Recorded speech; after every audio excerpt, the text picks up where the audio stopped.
অনেকের কোয়েশ্চেন থাকবে যে ভাই আমি তো একদম নতুন, আমি কিছুই জানি না গ্রাফিক ডিজাইনে, এখন আমার কি করা উচিত? আপনার টেনশনের কোনো কারণ নেই, কারণ হচ্ছে আমাদের টার্গেট হচ্ছে একদম নতুনদেরকে নিয়ে, ঠিক আছে? যারা হচ্ছে একদম বেসিক লেভেলের, কিছুই জানে না ওই মার্কেট প্লেস সম্পর্কে, কীভাবে আইডিয়া করবে, থেকে ডিজাইন করবে, কীভাবে কী করতে হয়, ইভেন মার্কেট প্লেসটা কী এবং এখানে কি হয় এই বিষয়টাও যারা জানেন না, তাদেরও কোনো রকম টেনশন করার দরকার না। আমরা আপনাদেরকে কথা দিয়েছিলাম যে আমরা হচ্ছে বেসিক টু অ্যাডভান্স দেখানোর চেষ্টা করব, অর্থাৎ এ টু জেড দেখানোর চেষ্টা করবো, একদম বেসিক লেভেল থেকে কোথায় থেকে কী করতে হবে, একদম অ্যাকাউন্ট খোলা থেকে শুরু করে সব কিছু আমরা দেখাবো। সো ওইটা নিয়ে আপনার টেনশন করার দরকার না। বিভিন্ন প্রতিষ্ঠানের সাথে আমি আস্তে আস্তে যুক্ত হয়েছি, একটা প্রতিষ্ঠান থেকে আমি শিখি নাই বা একটা প্রতিষ্ঠানে আমি চেষ্টা করি নাই, আমি হচ্ছে কয়েকটা প্রতিষ্ঠান থেকেই শুরু করে শিখেছি, ঠিক আছে? এখন আমি আমি যদি আপনাদেরকে বলি আমি নির্দিষ্ট কোনো একটা প্রতিষ্ঠানের নাম আপনাদেরকে আমি বলতে পারবো না যে আমি ওই প্রতিষ্ঠানের স্টুডেন্ট, এরকমভাবে বলা যাবে না, কারণ হচ্ছে আমি অনেক জায়গা থেকে শিখেছি, প্রত্যেকটা জায়গা থেকে শিখে শিখে এক জায়গাতে জড়ো করছি পুরো বিষয়টা, তারপর হচ্ছে নিজে রিসার্চ করছি। সো এই যে পুরো বিষয়টা বিভিন্ন প্রতিষ্ঠান থেকে শেখা, তারপর আমার নিজের আইডিয়া, বিভিন্ন মার্কেট প্লেসে কাজ করা, বিভিন্ন মার্কেট প্লেসে হচ্ছে নানা রকম সমস্যার সম্মুখীন হওয়া, শুধু যে আমি কাজ করছি, টাকা ইনকাম করছি, ডলার ইনকাম করছি, আর কোনো রকম প্রবলেম হয় না, বিষয়টা একদমই এরকম না। আমাকে অনেক রকমের প্রবলেম ফেস করতে হয়েছে। সো ওই যে প্রবলেমগুলো ফেস করে করেই কিন্তু আমি এই জায়গাতে আসছি, আর প্রবলেম ফেস করলেই কিন্তু আপনার আইডিয়া বাড়ে। সো বিভিন্ন প্রবলেম ফেস করে মোটামুটি একটা যে আইডিয়াটা আসছে, সেই আইডিয়াটা নিয়ে হচ্ছে এখন আপনাদেরকে, তারপর আস্তে আস্তে হচ্ছে আমি গ্রাফিক ডিজাইনের অ্যাডভান্স লেভেলগুলোতে যাওয়ার চেষ্টা করি। দেন আমি হচ্ছে প্রথম দিকে ট্রাই করছিলাম, যেমন হচ্ছে সবাই যা করে গ্রাফিক ডিজাইনে আসার পরে, ফ্রিল্যান্সিংয়ে আসার পরে অ্যাকচুয়ালি যে হচ্ছে ফাইবার, আপওয়ার্ক এগুলোতে চেষ্টা করে। দেন আমি ওগুলোতে চেষ্টা করার পর আমি দেখতেছিলাম যে ওইগুলোতে কাজ করে হচ্ছে আমি তেমন একটা সময় দিতে পারতেছি না, মানে হচ্ছে আমি আমার কমফোর্ট যে সময়গুলো আছে সেগুলো দিতে পারতেছি না। অনেক সময় দেখা যায় ক্লায়েন্ট মেসেজ দিছে বাট আমি রিপ্লাই দিতে পারতেছি না। আমি ক্লায়েন্টকে যা হচ্ছে 10 ঘন্টা 12 ঘন্টা পরে রিপ্লাই দিছে, আমার ক্লায়েন্ট তো আর এতক্ষণ বসে থাকবে না, তাই না? সে চলে গেছে। সো ওই জায়গা থেকে আমার মনে হচ্ছে যে আমি হচ্ছে অ্যাক্টিভ মার্কেট প্লেসগুলোর জন্য আমি পারফেক্ট না, আমাকে হচ্ছে একটা পেসিভ মার্কেটে যাইতে হবে, যেখান থেকে হচ্ছে আমি আমার কমফোর্টেবল যে সময়গুলো আছে, দিনে হোক রাতে হোক, ওই সময়গুলোতে কাজে লাগাইতে পারবো, তাই না? সো এখানে যেই মাইক্রোস্টক সাইটগুলো আছে এগুলোর বিষয় এইটাই যে আমরা হচ্ছে এখানে আমাদের সময় মতো আমরা সময় দিতে পারবো, যে কোনো সময় আমরা ফ্রি হব সেই সময়ে আমরা এখানে কাজ করতে পারবো, এইটা হচ্ছে ব্যাপার।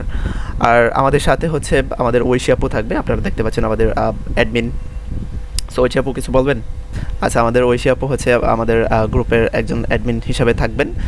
যে কোনো সমস্যা উনি মোটামুটি ভালোই এক্সপিরিয়েন্স আছে, আমাদের সাথে প্রথম থেকে আছে, আমি যখন থেকে হচ্ছে আপনাদেরকে শেখানো শুরু করছি তখন থেকে আমাদের সাথে আছে। সো ঐশী আপু আপনাদেরকে হেল্প করবে, আপনাদের যে কোনো কোয়েশ্চেন থাকবে, আপনারা গ্রুপে যেই কোয়েশ্চেনগুলো করবেন অনেক সময় হয়তো আমি ব্যস্ততার কারণে রিপ্লাই দিতে পারবো না, আমি যথাসাধ্য চেষ্টা করব, বাট ওই সময়গুলোতে যেই গ্যাপটা পড়বো ওই সময়গুলোতে ঐশী আপু রিপ্লাই দেবে। সো সবাই হচ্ছে যথেষ্ট সম্মানের সহিত রিপ্লাইগুলো অ্যাকসেপ্ট করার চেষ্টা করবেন, আশা করব। আচ্ছা, এখন কে যেন কোয়েশ্চেন করছিলেন, আমরা হচ্ছে একদম ভেঙে ভেঙে কথা বলবো, এক একবার এক একটা পার্ট নিয়ে, যখন আমাদের যা মনে হচ্ছে আমরা এইরকমভাবে কথা বলবো। আমরা হচ্ছে আজকের ক্লাসের জন্য কোনো রকম স্ক্রিপ্ট রেডি করে আসি না, যে আমি হচ্ছে একটা স্ক্রিপ্ট পড়ে আসছি, লিখে আসছি, ওই স্ক্রিপ্ট অনুযায়ী আপনাদের সাথে কথা বলবো। আমার কখনো এইগুলো ভালো লাগে না, আমার মনে হয় যখন যেটা দরকার সেইটা নিয়ে আপনাদের সাথে কথা বলবো, ঠিক আছে? ওকে।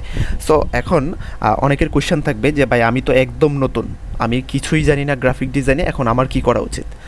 আপনার টেনশনের কোনো কারণ নেই, কারণ হচ্ছে আমাদের টার্গেট হচ্ছে একদম নতুনদেরকে নিয়ে, ঠিক আছে?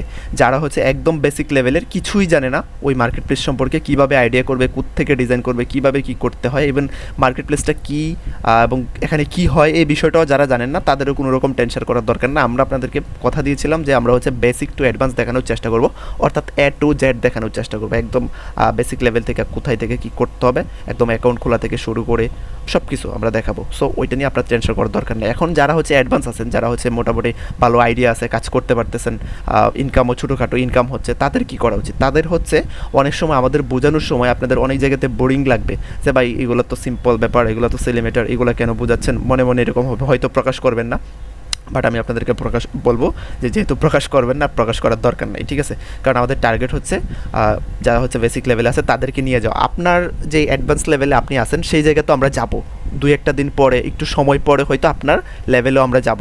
সো সেই সময়টা পর্যন্ত আপনাকে অবশ্যই একটু ধৈর্য ধারণ করতে হবে, কারণ আপনার ক্লাসমেট যিনি আছে ওনাকেও আপনার সাথে নিয়ে যাইতে হবে, ঠিক আছে? বাট ক্লাস কখনোই কেউ মিস করবেন না, ক্লাস স্কিপ করবেন না, ক্লাসে যে ভিডিও দেওয়া হবে সেগুলো স্কিপ করবেন না, কারণ এর মধ্যে থেকে আপনার অনেক কিছু ইম্পর্টেন্ট চলে আসতে পারে যেটা আপনি জানেন না, ঠিক আছে? সো আপনারা এই কথাটা রাখার চেষ্টা করবেন। তারপরে আমাদের আরেকটা বিষয় থাকতেছে, আমাদের গ্রুপের কিছু রুলস থাকতেছে। সো রুলস নিয়ে হচ্ছে আমরা পরবর্তীতে কথা বলবো একদম ক্লাসের লাস্টের দিকে, ঠিক আছে? সো এখন আমাদের এই যে উদ্দেশ্য, এখানে আসার উদ্দেশ্য কি? আমাদের উদ্দেশ্য হচ্ছে সবার ডলার ইনকাম করা মার্কেট প্লেস থেকে, একটা পেসিভ মার্কেট প্লেস থেকে। এখন বাংলাদেশে কিন্তু হাজারো বলবো না, শত শত হচ্ছে পেসিভ মার্কেট প্লেস আছে, মাইক্রোস্টক সাইট আছে। এখন সবগুলা থেকে কিন্তু ইনকাম আমরা করতে পারি না, সবগুলার অ্যাক্সেসও বাংলাদেশে নাই। দ্বিতীয় কথা হচ্ছে সবগুলার আর্নিংও নাই। অনেক মাইক্রোস্টক সাইট আছে, আমরা জাস্ট নাম জানি, বাট ওখানে জীবনে আমরা ট্রাই করি না, কারণ আমরা জানি ওইখান থেকে হচ্ছে ভালো কিছু করা পসিবল না। এখন যদি টপ রেটেড মাইক্রোস্টক সাইটগুলো যদি ধরেন, তাহলে হচ্ছে এগুলাকে বলতে পারি আমরা অ্যাডোবি স্টক আর হচ্ছে শাটার স্টক। কিছুদিন আগেও ফ্রি পিক ছিল, বাট ফ্রি পিকের অ্যাক্সেস এখন বাংলাদেশে নাই। অ্যাক্সেস আছে বলতে হচ্ছে আমরা নতুন করে অ্যাকাউন্ট খুলতে পারবো না, যাদের হচ্ছে পুরাতন অ্যাকাউন্ট আছে তারা ইনকাম করতে পারবে। সো ফ্রি পিকের টপিক এই জায়গাতেই শেষ, জাস্ট মনে রাখবেন। আমাদের মেইন টার্গেট হচ্ছে অ্যাডোবি স্টক এবং শাটার স্টক। এইগুলো শেখার পরে এইগুলো থেকে হচ্ছে বর্তমান সময়ে বাংলাদেশে সবচেয়ে বেশি পরিমাণ ইনকাম করা যায়, এবং বেশি সংখ্যক লোকজন এখানেই কাজ করতেছে। এখন অন্য মার্কেট প্লেস যেগুলো আছে এগুলো থেকে মানুষজনও কম, ইনকামও কম।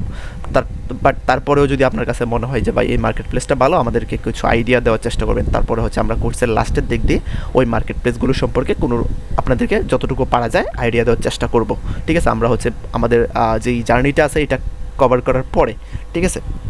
এখন মাইক্রোস্টক সাইট নিয়ে হচ্ছে অনেকদের প্রবলেম আছে যে মাইক্রোস্টক সাইট আসলে কি, এখানে কি। একদম বেসিক লেভেলের কথাবার্তা যদি বলি, সেটা হচ্ছে আমরা হচ্ছে গ্রাফিক ডিজাইন করব, বিভিন্ন রকমের ডিজাইন করব। ডিজাইনগুলো হচ্ছে এতদিন আমরা ম্যানুয়ালি করতাম, অ্যাডোবি ইলাস্ট্রেটর, অ্যাডোবি ফটোশপ, এই টুলসগুলো ব্যবহার করে করতাম। এখন হচ্ছে আমরা যেহেতু এআইয়ের যুগ চলে আসছে, এআইয়ের যুগে যদি আপনি একটা ডিজাইন করেন ম্যানুয়ালি, তাহলে যদি এইটা 30 মিনিট লাগে, ওই 30 মিনিটে আমরা 300 ডিজাইন করে ফেলতে পারবো, 300 থেকে 500 ডিজাইনও করে ফেলতে পারবো অনেক সময়। আপনারা যখন অ্যাডভান্স হবেন তখন। জুম্মন আহমেদ মিউট করে রাখবেন। সো এই যে 300 ডিজাইন করবে একটা লোক, আরেকটা লোক হচ্ছে একটা ডিজাইন করবে, ওদের মধ্যে তো অবশ্যই তফাৎ থাকবে, তাই না? অনেক বেশি তফাৎ থাকবে, কারণ আপনি সারাদিনে হয়তো 5টা ডিজাইন করবেন, আরেকজন 500 1000 ডিজাইন করে ফেলবে, অবশ্যই একটা তফাৎ আসবে। বাট আমাদেরকে ডিজাইন করার সময় অবশ্যই কোয়ালিটিটা মেনটেন করতে হবে। এখন এই ডিজাইনগুলোকে আমরা করব কি, এই ডিজাইনগুলো করার পরে বিভিন্ন রকমের মাইক্রোস্টক সাইট আছে যেগুলোর মধ্যে হচ্ছে আমরা এই ডিজাইনগুলোকে আপলোড করব। এই ডিজাইনগুলোকে আপলোড করার পর, আপলোড করার অনেক প্রসেস আছে, এগুলোকে আপলোড করব আমরা প্রপারলি আপলোড করার পর এই ডিজাইনগুলো যাদের পছন্দ হবে, যারা ক্লায়েন্ট আছে তারা হচ্ছে ডিরেক্ট এখান থেকে ডাউনলোড করবে, আমাদের সাথে কোনো রকম তারা কমিউনিকেট করবে না, ডিরেক্ট এখান থেকে ডাউনলোড করে নিয়ে যাবে। এই ডাউনলোডের বিনিময়ে একটা পার্সেন্টেজ পাবেন আপনি, একটা ডলার অ্যামাউন্ট আপনি আপনার অটোমেটিক আপনার অ্যাকাউন্টে যুক্ত হয়ে যাবে, আপনার যে মাইক্রোস্টক অ্যাকাউন্ট আছে সেখানে যুক্ত হয়ে যাবে। এখন তারপর এখানে নির্দিষ্ট পরিমাণ একটা অ্যামাউন্ট হওয়ার পর, আমি যদি অ্যাডোবি স্টকের কথা বলি বা শাটার স্টকের কথা বলি, সেখান থেকে হচ্ছে মিনিমাম $25 হয়ে গেলে, এখানে আমাদের অ্যাকাউন্টে যখন মিনিমাম $25 হয়ে যাবে, $25 হয়ে গেলে আমরা হচ্ছে এটা ব্যাংকের মাধ্যমে উইথড্র দিতে পারবো, ঠিক আছে? এখন যে কোনো ব্যাংক হইতে পারে, বাংলাদেশে বিভিন্ন ব্যাংক আছে, ব্যাংকের মাধ্যমে উইথড্র দিতে পারবো বা বিকাশের মাধ্যমে উইথড্র দিতে পারবো। এখন সরাসরি বাংলাদেশের কোনো ব্যাংক অথবা বাংলাদেশের কোনো বিকাশে আমরা এই পেমেন্টটা নিতে পারবো না। এর আগে হচ্ছে একটা ইন্টারন্যাশনাল ব্যাংক অ্যাকাউন্ট আমাদেরকে খুলতে হবে, এবং অনলাইনের মাধ্যমে হতে পারে। যারা জানেন তারা তো জানেন যে হচ্ছে বিভিন্ন রকমের ইন্টারন্যাশনাল, যেমন অ্যাডোবি স্টকের কথা যদি বলি, অ্যাডোবি স্টক 3টা ব্যাংকে অ্যাক্সেস দেয়, সেটা হচ্ছে পেওনার, তারপর পেপাল, তারপর হচ্ছে স্ক্রিল। এখন পেপাল তো বাংলাদেশে নাই, এটা আর আসবে কিনা তাও জানি না আমরা। যারা হচ্ছে দেওয়ার আশ্বাস দিচ্ছিল তারাই এখন দেশ থেকে চলে গেছে, সো আমাদেরকে আর কে দিবে এটা আমরা জানি না কবে নাগাদ আসবে। সো তারপরে আমাদের কাছে যে অপশানগুলো আছে তারা হচ্ছে, সেটা হচ্ছে পে ওনার আছে, তারপর হচ্ছে স্ক্রিল আছে। তো দুইটার প্রসেস আমরা আস্তে আস্তে দেখবো, এগুলো হচ্ছে আপনারা দেখে নেবেন। আচ্ছা, যখন ইনকাম হবে তখন আমরা এগুলো নিয়ে কথা বলবো, কীভাবে হচ্ছে টাকা তুলতে হবে। সো এটা আমি আপনাদেরকে কিছু জানাই রাখলাম যে প্রথমে হচ্ছে ওই ব্যাংক অ্যাকাউন্টগুলোতে টাকা নিতে হবে, তারপর ওখান থেকে ডিরেক্ট আপনার বাংলাদেশে যে কোনো ব্যাংক, ইসলামী ব্যাংক হতে পারে, আর কি বাংলা ব্যাংক আছে, অনেক ব্যাংক আছে, ডাচ বাংলা ব্যাংক হতে পারে, অগ্রণী ব্যাংক হতে পারে, এগুলোতে নিতে পারবেন। আর স্ক্রিলে যখন টাকা আনবেন, স্ক্রিল অ্যাকাউন্টে, তখন সেখান থেকে ডিরেক্ট আপনি বিকাশে নিয়ে আসতে পারবেন, ঠিক আছে? সো ওই বিষয়গুলো অনেক পরে, আমরা ইনকাম করি আগে, তারপর ওইগুলোতে যাব। তো আশা করি আমি বুঝাইতে পারছি যে মাইক্রোস্টক সাইটগুলো কী এবং এটার কাজ কী, এটা আমরা কীভাবে কাজ করব। যদি ওইগুলো হচ্ছে একদম বেসিক লেভেলের কথাবার্তা, অনেকের কাছে বোরিং লাগতে পারে, আমি আগেও বলছি যে অনেক কথাবার্তা আপনাদের কাছে বোরিং লাগবে, বাট আপনাদেরকে একটু ধৈর্য সহকারে শুনতে হবে, কারণ যারা জানে না তাদেরকে নিয়ে আমাদের সাথে নিয়ে আগাইতে হবে, ঠিক আছে? আমরা সবাই ধৈর্য ধারণ করার চেষ্টা করবো ইনশাআল্লাহ।